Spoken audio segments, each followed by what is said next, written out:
tawasul Nabi jari syirik, tawasul kuburan jari syirik. Padahal hanya tawasul. Memposisikan orang soleh ini sebagai pintu komunikasi dengan Allah. Karena orang ini merasa nggak layak komunikasi langsung dengan Allah. Sehingga bertawasul, berwasilah sama orang soleh. Paham ya? Dihukumi kafir.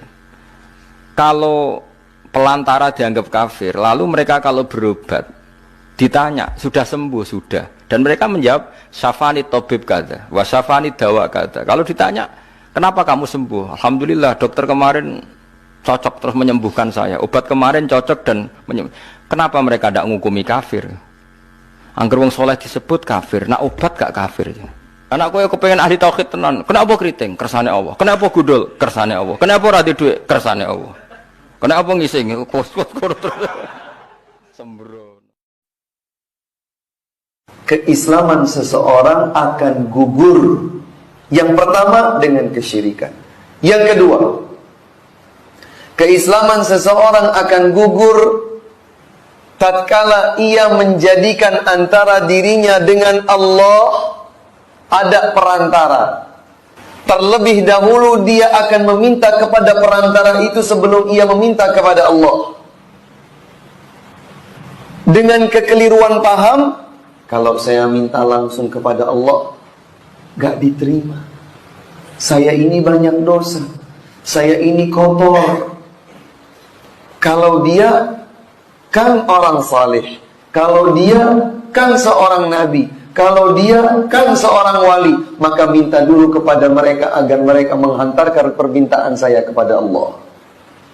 Ini juga akan menggugurkan keislaman seseorang. Pembatal-pembatal tauhid. Pertama, syirik kepada Allah Subhanahu wa taala dalam ibadah. Syirik dalam ibadah yaitu memalingkan suatu jenis ibadah kepada selain Allah Azza wa Jalla. Pembatal yang kedua, menetapkan adanya perantara antara seseorang dengan Allah dalam rangka memohon syafaat dan dalam rangka bertawakal kepadanya. Jenis perantara yang populer ini ialah orang-orang saleh yang telah mati. Mereka bernadar, menyembelih, bahkan tawaf di kuburan orang-orang yang saleh dalam rangka memohon syafaat kepada Allah. Pembatal yang ketiga, tidak mengkafirkan kaum musyrikin atau ragu dengan kekafiran mereka, atau bahkan membenarkan keyakinan mereka. Inilah propaganda yang kerap dilancarkan oleh pengusung paham pluralisme yang menghembuskan keraguan-raguan dalam diri kaum muslimin. Pembatal keempat, meyakini bahwasanya ada petunjuk selain dari petunjuk Nabi SAW yang lebih sempurna, atau meyakini bahwa ada hukum yang lebih baik dari hukum beliau.